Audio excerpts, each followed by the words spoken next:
जीवन उत्साह youth motivation कार्यक्रम में आज मैं फिर आपका स्वागत करता हूं। मैं रमेश शर्मा, जैसा कि आपको लगातार लेकर चल रहा हूं एक ऐसे कार्यक्रम में जहां पर हमारे समाज के लिए, खासकर युवाओं के लिए, महिलाओं के लिए, उन सभी बच्चों के लिए एक ऐसी प्रेरणा जो उनकी ज़िंदगी में एक बेहतर परिवर्तन कर सकती है। जैसा कि आप जानते हैं कि परिवर्तन के लिए सबसे ज़्यादा ज़रूरी है व्यक्ति की सोच का परिवर्तन होना, उसकी सोच का एक बेहतर रूप में, एक बेहतर दिशा की तरफ बढ़ना।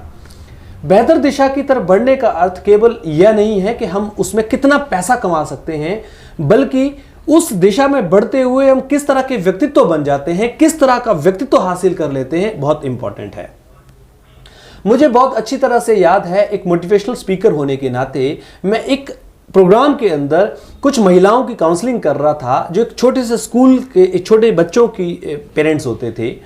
मैंने उनसे पूछा कि आपको किस तरह का बच्चा चाहिए, 95% वाला बच्चा या 59% वाला बच्चा। तो एक महिला ने जवाब दिया कि मुझे 95% वाला बच्चा चाहिए, जबकि ऑप्शन दूसरी वाली महिला के पास केवल 59 का रह गया था, क्योंकि उसके पास दूसरा ऑप्शन नहीं था। तो मैंने अपनी बात को जब आगे बदला तो मैंने उस सवाल को बदलते हुए ये कहा कि मान लीजिए 95% वाला जो बच्चा है आपका, वो रोड पे खड़ा होकर किसी को गालियां देता है और वो ऐसे कार्य करता है जो संस्कारों में नहीं गिने जाते हैं, तब आप उस बच्चे की बजाय क्या 59% वाले बच्चे को पसंद करेंगी, जो बच्चा बहुत सहनशील है, समाज की बात करता है, जागरूकता की बात करता है, अच्छे संस्कारों की बात करता है? तो उस महिला का जवाब ऐसा था कि मुझे 59 वाला बच्चा चाहिए, क्योंकि उसके अंदर संस्कार हैं। संस्कारों का अर्थ किसी दौलत से नहीं तोला जा सकता है, बल्कि व्यक्ति के तजुर्बे और उसके जो जिंदगी के जो सपने हैं उनसे आंका जाता है। और इसी को लेकर जीवन उत्साह यूथ मोटिवेशन कार्यक्रम की शुरुआत की गई है। इस कार्यक्रम में हमने आपको अलग अलग हस्तियों से मिलाने का प्रयास किया और आगे भी हम आपको कुछ ऐसे लोगों से मिलाते रहेंगे जो समाज के लिए प्रेरणा है, अपने कार्य के लिए प्रेरणा है। इसी कड़ी में आज मैं फिर आपके बीच में लेकर चल रहा हूं एक ऐसे वरिष्ठ पत्रकार जिनको पत्रकारिता उनके संस्कारों से मिली है, उनके परिवार से विरासत में मिली है। उनके पिता एक सीनियर जर्नलिस्ट, वरिष्ठ पत्रकार रह चुके हैं और आज वह उनके बाद अब उस कड़ी को लेकर चले हैं और हिंदुस्तान टाइम्स के जिला हमीरपुर के वरिष्ठ संवाददाता के रूप में कार्य करते हुए भारत में काम करने वाली एक ऐसी संस्था जिसे नेशनल यूनियन ऑफ जर्नलिस्ट के नाम से जाना जाता है, उसके प्रदेश उपाध्यक्ष के रूप में भी कार्य कर रहे हैं मिस्टर पंकज भारतीय जी।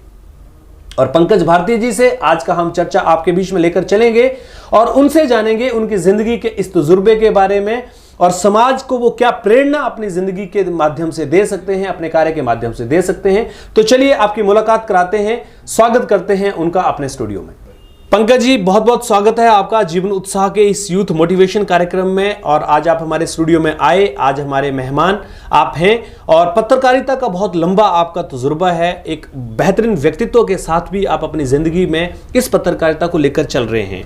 नेशनल यूनियन ऑफ जर्नलिस्ट के प्रदेश उपाध्यक्ष भी आपको मनोनीत किया गया है। आपका जीवन उत्साह के इस यूथ मोटिवेशन कार्यक्रम में हम स्वागत करते हैं। धन्यवाद रमेश जी।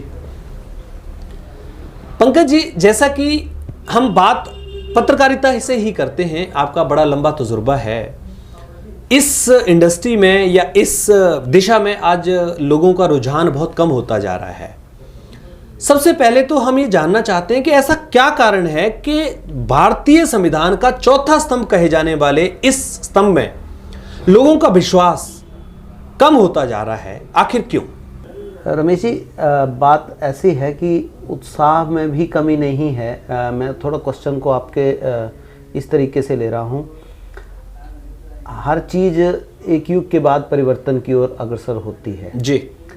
अगर आपका इशारा पत्रकारिता में केवल प्रिंट मीडिया से है संबंधित, तो आप ये देखिए कि अगर हम लगभग 70 साल पीछे या उससे पहले 80 साल पीछे जाएं, जब भारत की आज़ादी का कालखंड था जी, तो उस कालखंड में इस विधा ने, पत्रकारिता ने एक बहुत महत्वपूर्ण भूमिका निभाई है जी। हमारे सामने लाला लाजपत जी के उदाहरण रहे हैं। इसके अलावा और भी ऐसे कई उदाहरण हैं। पंजाब केसरी जो जिनको कहा जाता था, उनके नाम पे आज अखबार चलती है जी। तो जो प्रिंट मीडिया है वो अब कहीं ना कहीं किसी न किन्हीं अपरिहार्य कारणों के कारण जो है वो मुझे लगता है कि धीरे धीरे आने वाले कुछ वर्षों में अब्सोल्यूट होता जा रहा है। पर वो इस वजह से नहीं हो रहा है कि उसमें कुछ कमी है, वो उसकी कारण ये मुझे समझ आता है कि अब हमारे पास विकल्प बहुत आते जा रहे हैं जी। सबसे पहले इलेक्ट्रॉनिक मीडिया आया तो लोगों का रुझान, जो अखबारें पढ़ते थे वो अखबार हमारे पास एक दिन लेट आती थी जी। जैसे आज की खबर हमें कल सुबह पढ़नी है, हालांकि तसल्ली अब भी हमें प्रिंट मीडिया की खबर पढ़ के ही होती है, परंतु जो इलेक्ट्रॉनिक मीडिया में आज की खबर आपको आज ही और बल्कि अभी ही नज़र आ जाएगी। जैसे कोई अगर राष्ट्रीय स्तर पर बड़ा घटनाक्रम होता है जी, उसके पश्चात जब आपने इलेक्ट्रॉनिक मीडिया का भी फेज़ देखा, अभी पिछले 20 साल काफ़ी बढ़िया फेज़ रहा जी। अब उसमें भी कहीं ना कहीं आप वर्तमान परिस्थितियों में देखते हैं तो कुछ ना कुछ अप डाउन चल रहा है, वो चाहे उनके अपने कारण हैं। अब फेज़ आ गया है सोशल मीडिया का। अब सोशल मीडिया में क्या है कि हम लोग देखते हैं कि जैसे आज की डेट में एक बीच में एक फेज़ आया था जिसमें सिटीजन जर्नलिस्ट करके एक फ्रेम आई थी जी। उसमें अखबारें भी यही चाह रही थी और इलेक्ट्रॉनिक मीडिया भी यही चाह रहा था कि तुरंत जो आम आदमी है, आम नागरिक है, वो अपने अधिकारों के प्रति जागरूक हो, जिसके लिए सरकार और संविधान ने हमारे पास काफ़ी अधिकार दिए हुए हैं जी। तो उनका भी प्रयोग किस प्रकार से हम कर पाते हैं। अब जब सोशल मीडिया का दौर आ गया तो सोशल मीडिया के दौर में तो हर किसी के पास आज की डेट में स्मार्टफोन है जी, और स्मार्टफोन पे वो तुरंत अपने को लाइव करके जो है वो अपनी बात रखना शुरू कर देता है। उसको अगर सड़क की अच्छी सुविधा नहीं मिल रही है, उसको हॉस्पिटल में डॉक्टर नहीं मिल रहा है, तहसील में पटवारी या तहसीलदार नहीं मिल रहा है, या पुलिस स्टेशन में उसको कोई तरीका, तो वो तुरंत उस चीज़ को लाइव बात रख लेता है, वो लाइव कर देता है जी जी। या इवन अगर रोड पे एक्सीडेंट भी हो गया है तो जो मरीज जो घायल होता है उसको बाद में उठाते हैं, पहले लाइव करना शुरू कर देते हैं या सेल्फियाँ लेना स्टार्ट हो जाता है अगर ऐसा इस तरीके से जी। तो ये जो एक ट्रेंड है जो इसमें बदलाव आ रहा है, तो मुझे लगता है कि कहीं ना कहीं अब स्थायित्व की कमी जो है वो अब प्रकाशन के जो मालिक हैं उनको भी दिखानी पड़ेगी कि हाँ हमारे ऊपर भी कॉन्फिडेंस रखें जी। और जो उस के आधार पर अपना व्यवसाय के नाते इसको अपनाना चाहते हैं तो उन्हें भी अपनी स्थायित्व दिखाना पड़ेगा कि हाँ मैं एक अखबार में लंबे समय तक काम कर सकता हूँ, या लंबे, वो दोनों तरफ से एक तरीके से तालमेल के अनुरूप ही रहेगा, तो उसके अनुरूप ही फिर जो है वो बात आगे बढ़ पाएगी जी। पंकज जी, बहुत अच्छा विस्तृत रूप से आपने इसको डिस्क्राइब किया है कि पत्रकारिता का किस तरह से परिवर्तन एक जो है वो आ रहा है, एक नया रूप आ रहा है, हालांकि हम इसको ये कह सकते हैं कि एक और विकसित रूप आ रहा है जी, जी। पंकज जी, पत्रकारिता से जुड़े हुए लोगों के लिए चाहे वो किसी भी रूप में आए, एक बड़ा चैलेंज खड़ा होता है, क्योंकि इस तरह का एक इंडस्ट्री हम बोल सकते हैं कि इसमें अगर किसी तरह का भी व्यक्ति को अगर सर्वाइव करना है, उसकी फैमिली को चलाना है या उसके बच्चों की पढ़ाई की बात है, तो कहीं ना कहीं उसको एक फंड जरूर चाहिए होता है। और भारतीय संविधान में चौथे स्तंभ कहा जाने वाले इस पत्रकारिता में केवल और केवल एक एडवर्टीजमेंट ही ऐसा माध्यम है जिससे कि इस इंडस्ट्री को चलाया जा सकता है। अब लेकिन समस्या ये आती है कि एडवर्टीजमेंट के लिए तो लोगों के पास प्रिंट मीडिया के साथ साथ में अब सोशल मीडिया खुद का ही हो गया है। तो ऐसे में जब सोशल मीडिया जैसी या इस तरह की चीज़ें आ गई हैं तो एक व्यक्ति को इस इंडस्ट्री में क्या क्या चैलेंजेस आपके सामने आ रहे हैं, जिन चैलेंजेस को इस इंडस्ट्री के लोग फेस कर रहे हैं? देखिए रमेश जी, ऐसा है कि एक फ्रेज़ जब मैंने अपना पत्रकारिता का जीवन स्टार्ट किया था दैनिक जागरण में, तो हमारे स्थानीय संपादक हुआ करते थे निशिकांत ठाकुर जी। तो हम बैठे थे तो वहाँ एक फ्रेज़ आया मेरे सामने कि जो दिखता है वो बिकता है जी। अब थोड़ी देर तो मुझे भी लगी समझने में कि क्या मतलब है, क्योंकि क्या दिखेगा और क्या बिकेगा जी, क्योंकि हम कोई प्रोडक्ट तो है नहीं जो दिखेगा तो बिकेगा जी जी जी। तो मैंने सर से भी वैसे बात की और कुछ अपने सीनियर्स से भी पूछा। फिर बात प्रेजेंटेशन ऑफ न्यूज़ पे आ गई जी। जो तब ये ट्रेंड चला लोकल सप्लीमेंट्स का, जैसे अखबार आती है उसमें लोकल पेज, जैसे हमीरपुर का है तो हमीरपुर जागरण, केसरी हमीरपुर दिव्य हिमाचल का है तो वो उस पैटर्न पे, इस तरीके से लोकल पेजेस के ऊपर बात। फिर आप अपने लोकल पेज पे क्या अपनी एक इम्पॉर्टेंट स्टोरी को फ्रंट पेज पे डिस्प्ले दे पाते हैं। अब एक ही स्टोरी अगर आप मानिए कि 4 अखबारों के पास है जी, तो कौन सा अखबार उसको बेटर प्रेजेंट करेगा, रोचक तरीके से प्रेजेंट करेगा, विद एनालिसिस दिखाएगा, कुछ अगर उसमें किसी के बाइट्स लेने हैं या किसी का इनपुट डालना है, फ़ोटो डालना है, तो किस तरीके से वो करेगा। तो जब ये चीज़ होगी तो कंपटीशन होगा और कौन बेटर प्रेजेंट कर पाएगा। तो मैं जैसे उसकी बात कर रहा था, अब जो बेटर प्रेजेंट करेगा उसको वो स्टॉल पे अखबार अपने आप उठेगी, इनपुट अच्छी मिलेगी, उसको इनपुट अच्छी मिलेगी, वो अखबार अपने आप उठेगी और जो अखबार उठेगी बिकेगी तो मालिक को भी रेवेन्यू जाता है उसका। और जहां तक बात रही एडवर्टाइजमेंट की, तो एडवर्टाइजमेंट जो देता है और जो लेता है दोनों अपना फायदा देखते हैं, क्योंकि जो देता है वो ये देखता है कि अगर मैं 10,000 की ऐड दी है तो मुझे कम से कम 1 लाख रुपए का इससे कुछ रेवेन्यू आए जी। और जो लेने जाता है वो तो जाता है इसलिए है कि उसने ऐड के रूप में कुछ ना कुछ अपने पास लेना होता है। अब अगर ये सारी चीज इस तरीके से चलेगी तो जिसकी प्रेजेंटेशन बेटर आएगी वो अपना उस मोर्चे पे किला फतह कर लेगा और वो अपने आप को बेटर एडवर्टाइजमेंट ले लेगा। अब बात रही, आपकी बात सही है कि अखबार की कीमत जो है वो 5 रुपए के आसपास आज की डेट में है जी, परंतु अखबार छापने की कीमत और आप तक पहुंचाने की कीमत जो है वो 15 रुपए से ऊपर के चली जाती है, तो वो स्वाभाविक है, घाटे का सौदा ही है जी। अब एडवर्टाइजमेंट केवल मात्र एक ऐसा साधन है जहां पे आपको प्रॉफिट आ सकता है। गवर्नमेंट ऐड भी हर अखबार को नहीं मिलती है, क्योंकि उसके लिए आपको एस्टेब्लिश होना पड़ता है, आपकी सर्कुलेशन ज़्यादा होनी चाहिए, या अलग अलग तरीके के मापदंड हैं जो गवर्नमेंट ने तय किए हुए हैं। उसमें चाहे DAVP के ऊपर आपने जाना है, कब जाना है, किस तरीके के जाना है, आपको कोई फ्रॉड नहीं होना चाहिए कि दिखे आप छापते 10,000 हैं और दिखा आप 1 लाख रहे हैं। तो ये कई चेक्स एंड बैलेंसेस हैं जो आपको देखने पड़ेंगे। परंतु जब आप विज्ञापन की बात करते हैं तो विज्ञापन आपके पर्सनल रिलेशन पे भी मिलता है और दूसरा आपके अखबार के ब्रांड के ऊपर भी मिलता है।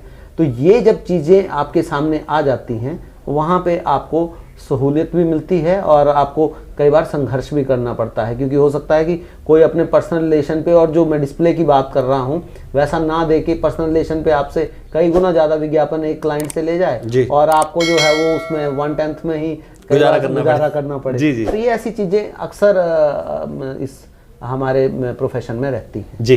पंकज जी, ये सवाल तो जर्नलिज्म से जुड़े हुए हमने आपसे किए, लेकिन अब जर्नलिज्म से जुड़ा हुआ ही मेरा अगला सवाल है कि जर्नलिस्ट के हितों के लिए अभी आपको एक बहुत बड़ी जिम्मेवारी मिली है। नेशनल यूनियन ऑफ जर्नलिस्ट्स एक संस्था जो आपके पूरे देश में काम करती है, उसमें हिमाचल प्रदेश के प्रदेश उपाध्यक्ष का आपको अभी पदभार संभालने का मौका मिला है और इससे पहले आप जिला हमीरपुर के इसी के अध्यक्ष रहे हैं जी।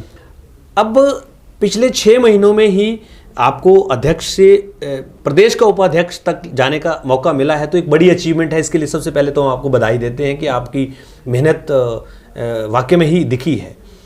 जर्नलिस्ट के हितों के लिए नेशनल यूनियन ऑफ जर्नलिस्ट्स किस तरह से कार्य कर रही है और किस स्तर तक ले जाने का कार्य कर रही है? रमेश जी, ऐसा है कि संगठन की शक्ति सर्वोपरि होती है जी। हम परिवार भी जब तक संगठित होता है तो आस पड़ोस वाला जो है वो आपको आंख नहीं दिखा पाता है जी। समाज में विभिन्न तरीके के बंधु काम कर रहे हैं, मजदूरों में भी हैं, किसानों के भी संगठन है, मजदूरों का भी संगठन है जी। इवन जो हमारे, आप देखिए कि हिंदुस्तान में जो टॉप का एग्जाम जिसको कंसिडर किया जाता है दैट इज IAS एग्जाम, जिसमें हम ग्रेजुएशन के बाद जाते हैं जी। तो IAS अधिकारियों का भी संगठन होता है जी। पर यह बड़ा दुर्भाग्यपूर्ण रहता है कि कई बार पत्रकारों का संगठन नहीं होता है। उसमें जहाँ तक अगर कमी कोई थोड़ी बहुत रहती है तो वो होती है विचारों की कमी। उसमें क्या है कि हर पत्रकार जो है वो बुद्धिजीवी व्यक्ति है जी।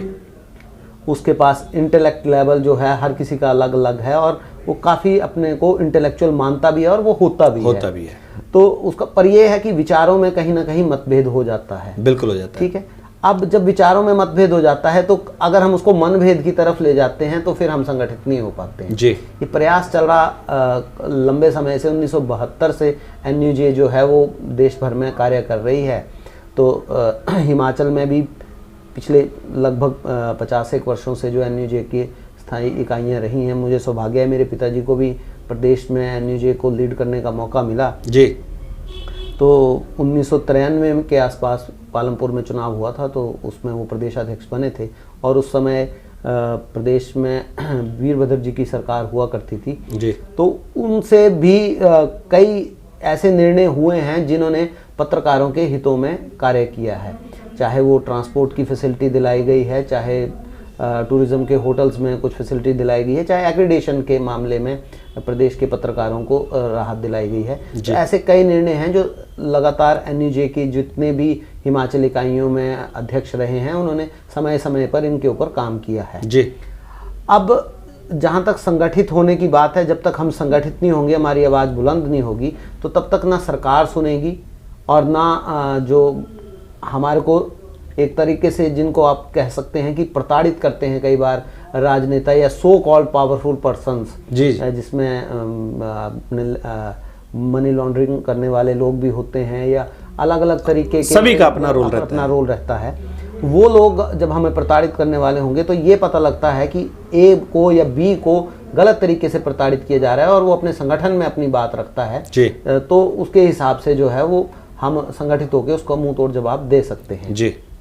जहाँ तक दायित्व की बात रही तो दायित्व तो अस्थायी होते हैं, आज मेरे पास है कल आपके पास है, इसमें कोई बड़ा विषय नहीं है कि मुझे उपाध्यक्ष बना के मैं कोई बहुत बड़ा तीर मार लिया है। अभी मुझे जून महीने में हमीरपुर जिला की दायित्व मिला था, उसके पश्चात हमने 2-1 खंडों में, जैसे हमीरपुर जो ब्लॉक है, सुजानपुर और नदौन, इन 3 जगह हमने अपनी इकाइयाँ गठित कर दी हैं। यहाँ पे हमारे संगठन में जो है इकाइयाँ चल रही हैं। आपका बड़सर जो विधानसभा क्षेत्र और भोरंज विधानसभा क्षेत्र है, वहाँ हमने संयोजक तो तय कर दिए थे, पर क्योंकि कोरोना का कुछ ऐसा कहर पिछले 5-6 महीनों से चल रहा है और हम ठंडे प्रदेश में रहने वाले लोग हैं, तो यहाँ वो बार बार पुनः प्रभाव ज़्यादा हो जा रहा है, तो हम यहाँ कर नहीं पाए। परंतु बड़े शीघ्र हम बड़सर की और भोरंज की इकाई भी ऑलमोस्ट सभी पत्रकारों से बातचीत हो रखी है, तो ये तय ही है कि जब भी ये बैठक होगी तो हम उसमें तय कर देंगे। अब प्रांत वालों ने क्या सोच के मुझे जिला से प्रांत में ले जाया, ये तो अभी हमारा पीछे एक अधिवेशन हुआ था हमीरपुर में प्रांत स्तर का, जिसमें हमारे राष्ट्रीय अध्यक्ष आए थे रास बिहारी जी और प्रेस काउंसिल ऑफ इंडिया के मेंबर आनंद राणा जी आए थे। तो वहाँ पे ये चर्चा चली, तो क्योंकि थोड़ा मैं भी अस्वस्थ सा उस समय महसूस कर रहा था, परंतु कार्यक्रम में पूरे प्रदेश से लगभग 200 से ऊपर जो थे वो पत्रकार जुटे और हमीरपुर जिला के भी हर भाग से, आपने भी अपनी टीम के साथ पार्टिसिपेट किया था और हर भाग से पत्रकारों ने इसमें पार्टिसिपेट किया। तो मुझे लगता है कि कार्यक्रम की सफलता से उत्साहित होकर प्रांत कार्यकारिणी ने ये निर्णय लिया होगा। अब जो जिस तरीके से हमीरपुर में कार्यक्रम सफल रहा, हम प्रयास करेंगे कि आगे प्रांत में भी हम अलग अलग स्थानों पे जहां हमारी कार्यकारिणी अभी नहीं बनी है, हालांकि रणेश जी ने पूरे प्रांत में मुझे लगता है हजारों किलोमीटर का सफ़र अपने स्तर पर ही तय कर लिया है और एक बहुत बढ़िया काम उन्होंने बड़ी अच्छे स्तर पे इकाइयाँ गठित की हैं जी। तो जहां उनका अभी तक पहुंचना नहीं हुआ होगा, हम प्रयास करेंगे कि उन्हें साथ लेके जाएंगे, क्योंकि वो लीड कर रहे हैं हमें, तो उनके साथ जाएंगे और हम प्रांत में हर स्तर पर पत्रकारों को जोड़ने का प्रयास करेंगे। और ना केवल जोड़ेंगे बल्कि जो हमारे प्रदेश सरकार जैसे अलग अलग स्थानों पर पत्रकारों को सहूलतें सुविधाएं देती हैं, उन सहूलतें और सुविधाएं हिमाचल के पत्रकारों को भी मिलें, इसके लिए हम प्रदेश सरकार के मुखिया आदरणीय जयराम ठाकुर जी से और जो वर्तमान में निदेशक हैं सूचना एवं जनसंपर्क विभाग के जी, उनसे भी हम ये प्रयास करेंगे कि उनसे मिलके इन सारी समस्याओं का जो है वो हम हल निकालें जी। पंकज जी, ये तो जुड़ी थी आपके फील्ड से, जर्नलिज्म से या आपके दायित्व से बातें। आज का जो युवा है, खासकर अगर हम हर प्रोग्राम में इस बार एक बात करते हैं, क्योंकि इस प्रोग्राम का नाम ही यूथ मोटिवेशन को लेकर हम फोकस करते हैं कि अपने फोकस्ड जो टारगेट्स हैं उनसे भटक रहा है कहीं ना कहीं। आपका बड़ा लंबा तजुर्बा है, अपने जर्नलिज्म का भी, फैमिली का भी आपका बड़ा लंबा एक्सपीरियंस है, समाज के लिए भी आप एक बड़ा आईना है। हमारे युवाओं को आखिर क्या कमी ऐसी लग रही है जिसकी वजह से वो नशे की तरफ और इस तरह की चीज़ों में ज़्यादा बढ़ रहे हैं, जिससे हमारे समाज का नुकसान होने जा रहा है? तो क्या आपकी ज़िंदगी का जो तजुर्बा है उससे आप एक मैसेज देना चाहेंगे उनको? देखिए रमेश जी, प्रलोभन आपके पास हर कालखंड में रहे हैं जी। जब हम, अब तो हम अधेड़ावस्था की तरफ जा रहे हैं जी। जब हम युवा थे तो तब भी प्रलोभन रहे, शराब, सिगरेट, नशा, ये ऐसी कई चीज़ें हैं जो हमें भी, कुछ विदेशी शक्तियां भी होती हैं जो नहीं चाहती हैं कि भारत जो है वो तरक्की करे, तो उसके लिए सबसे आसान तरीका है कि युवा पीढ़ी को ही एक तरीके से बर्बाद कर दिया जाए जी। इसमें मैं आपको उदाहरण दूंगा, जब सिकंदर कहीं आक्रमण करता था तो वो देखता था कि वो जब उसके गुप्तचर उस क्षेत्र में जाते थे, तो मुझे ऐसा मैंने कहीं पढ़ा है, वो देखता था कि जो उसका युवा है वो बैठता कैसे है। अच्छा, ये ऐसा उदाहरण है। तो जो तो कमर सीधी रख के बैठा, वहाँ वो लड़ाई करने से पहले सोचता था, मतलब थोड़ा उसको और ज़्यादा समय लगाना पड़ता था। और जहाँ का युवा की पीठ झुकी होती थी, वहाँ वो आप मानिए कि 3 दिन के अंदर ही युद्ध जीत जाता था। तो ये उसका एनालिसिस का एक तरीका था सिकंदर का। ऐसा मैंने उसके शायद बायोग्राफी में ही कहीं पढ़ा है, जो उनके ऊपर लिखी गई है। परंतु जो युवा है, इसके सामने प्रलोभन रहेगा, तो इसके लिए मैं युवा को कम दोषी ठहराऊंगा। इसके लिए दोषी हैं उनके अभिभावक, उनके माता पिता, क्योंकि ये बच्चे ही हम लोगों की पूंजी होते हैं। बिल्कुल। आप अधिकांश माता पिता जो कमाते हैं वो इसलिए कमाते हैं कि वो अपने बच्चों को एक बेहतर भविष्य दे पाएं। जितना गरीब से गरीब व्यक्ति भी होगा जो सामाजिक तौर पे अपने को संपन्न नहीं मानता है, वो भी ये चाहेगा कि मेरा बच्चा जो है वो बेहतर शिक्षा पाए, वो अच्छे अंग्रेजी स्कूल में जाए, कॉन्वेंट स्कूल में जाए, या मतलब सरकार इतनी सहूलियत देती है गवर्नमेंट के स्कूलों में, परंतु फिर भी जो एक मजदूर होता है उसकी मेंटेलिटी भी ये होती है कि मेरा बच्चा जो है कॉन्वेंट स्कूल में जाए, कंसर्न्ड एरिया के जो बेस्ट प्राइवेट स्कूल है वहाँ पे पढ़े। ठीक है, वो बहुत बढ़िया बात है। अब जब ये युवा भटक रहा है तो आपका ध्यान कहाँ है, माता पिता का ध्यान कहाँ है? आज की डेट में जैसे अब ये कोरोना का ये कालखंड चला है 8-9 महीने का, तो उससे पहले भी आप देखिए तो एक शिकायत माँ बाप की होती है जी कि हमारा बच्चा हमारी बात नहीं सुनता, या तो मोबाइल में घुसा रहता है या वीडियो गेम में घुसा रहता है। ठीक, आदत किसने लगाई? खुद। आप जब अपने बच्चे को अपना ध्यान भटकाने के, आपका कंफर्ट लेवल जोन जो है, आपका कंफर्ट जोन डिस्टर्ब नहीं होना चाहिए, तो आपने उसको एक मोबाइल दे दिया कि बेटा तू इसमें खेल या इसमें अपना काम कर। अब वो पीछे बीमारी सरकार ने अपने आप ही प्रतिबंध लगा के खत्म कर दी, पबजी करके। नहीं तो आप देख रहे थे कि कितना उसका नुकसान हो रहा, समाज में नुकसान हो रहा था।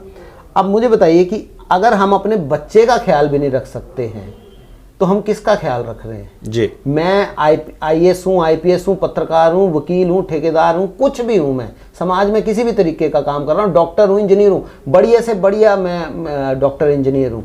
पर भाई साहब, अगर आपके पास अपने बच्चे को देने के लिए, अपने परिवार को देने के लिए समय नहीं है, तो आप किसके लिए कमा रहे हैं और किस लिए कमा रहे हैं? ये चीज़ें हम सबको सोचनी पड़ेंगी। युवा भटकाव की ओर ना जाए, इसके लिए सबसे पहली पहल जो है वो परिवार को ही करनी पड़ेगी। उसके बाद क्या है कि समाज में युवाओं के लिए बहुत प्रोग्राम्स हैं। आप देखिए कि आज का युवा जैसे शहरीकरण की तरफ हम अग्रसर हो रहे हैं, तो फिजिकल एक्टिविटीज पर बहुत कम होती जा रही है, क्योंकि जो गांव का व्यक्ति चलते फिरते एक्सरसाइज कर लेता था, उसके लिए आपको जिम जाना पड़ रहा है, उसके लिए आपको अलग अलग तरीके से काम करना पड़ रहा है। तो पहले क्या होता था कि जब हमारा बचपन था या हमारा युवावस्था थी, तो हमें खेल के मैदान से लाने के लिए माता पिता को पसीने छूट जाते थे कि भैया ये क्रिकेट ही खेलते रहते हैं या ये और ही गेम खेलते रहते हैं, या जो है वो आप वहाँ पे वापस लाने के लिए उनको परेशानी होती थी। और आज की डेट में आपको मैदान में भेजने के लिए परेशानी होती है, क्योंकि बच्चे जाते ही नहीं है खेलने के लिए, आप माँ बाप भेजते नहीं खेलने के लिए। जब तक आप फिजिकल फिटनेस नहीं बच्चों को देंगे, तो मुझे लगता है ये जो विसंगतियाँ हैं, ये जो कुरीतियाँ हैं, जिसमें नशा है, चाहे किसी भी तरीके का है, चाहे आप चिट्टे का नशा ले लो, चाहे आप अन्य तरीके का नशा ले लो, सिगरेट शराब ले लो, ये तब तक नहीं हटेंगी जब तक आप फिजिकली स्ट्रांग नहीं होंगे और मेंटली स्ट्रांग नहीं होंगे। और मेंटली स्ट्रांग माँ बाप करेंगे और फिजिकली स्ट्रांग जो है वो कंसर्न्ड यूथ अपने को करेगा खेल के मैदान में। तो खेल का मैदान एक बेस्ट अल्टरनेट है जो किसी भी युवा को जो है वो स्ट्रांग बनाएगा। बहुत बहुत धन्यवाद पंकज जी, आप इस कार्यक्रम में आए, आपने अपने अमूल्य विचार आज समाज को देने का जो प्रयास किया है उसके लिए हम आपका धन्यवाद करते हैं, और हम आपको शुभकामनाएं भी देते हैं कि आप इस क्षेत्र में और बेहतर करते हुए समाज के लिए जो आपकी सोच है उसको आप एक साक्षात कर सकें। इसके लिए आपका बहुत बहुत धन्यवाद। तो आज हमने आपकी मुलाकात कराई इस खास कार्यक्रम में जिला हमीरपुर के एक बहुत ही प्रतिष्ठित और वरिष्ठ पत्रकार पंकज भारती जी से, जो NUJ के प्रदेश उपाध्यक्ष भी हैं, और आज उन्होंने यूथ मोटिवेशन कार्यक्रम में हिस्सा लिया और जहां पर अपने अमूल्य विचार रखे और उन विचारों से अपने समाज के लिए, हमारे युवाओं के लिए जो मैसेज है वो देने का प्रयास किया। आप सब लोग भी इसी तरह से हमारे साथ बने रहें। इस कार्यक्रम में और क्या बेहतर हम कर सकते हैं और क्या हमें करना चाहिए, आप कमेंट करके बताएं। और इस कार्यक्रम को आप किस तरह से पसंद करते हैं या क्या आपको चीज़ें लगती हैं वो हमें ज़रूर बताएं। इसी तरह से आप हमारे साथ बने रहें, अपना प्यार अपना सहयोग हमें दें ताकि हम और भी बेहतर ऐसे लोगों को आपके बीच में ला सकें जो समाज के लिए बन सकते हैं एक प्रेरणा और दे सकते हैं हमारे युवा को, हमारे यूथ को एक नई दिशा। बहुत बहुत धन्यवाद आप सबका।